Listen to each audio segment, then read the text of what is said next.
र आजको एकजना गृहमन्त्रीको कुरा होइन, यो 14-14वटा गृहमन्त्रीको कुरा हो। 2064 सालदेखि अहिलेसम्मको कुरा हो।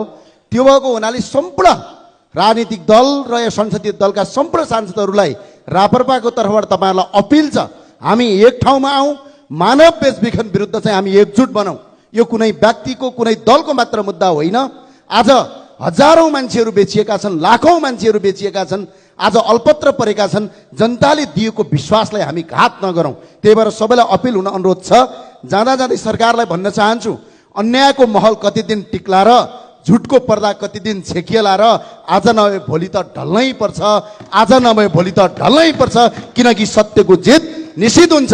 यो जबसम्म यो भिजिट भिसा प्रकरणमा छानबिन समिति बन्दैन र संसदमा एउटा दलको पनि त्यतिकै हैसियत हुन्छ, एकजना सांसदको पनि त्यति नै हैसियत हुन्छ, संसदमा विरोधका बावजुद पनि संसद चल्यो भने रापरवाले आज पनि संसद बहिष्कार गर्छौं। यो सभामुखज्यूलाई म अपिल र अनुरोध गर्न चाहन्छु, हाम्रा समस्याको समाधान सरकारले गरोस्।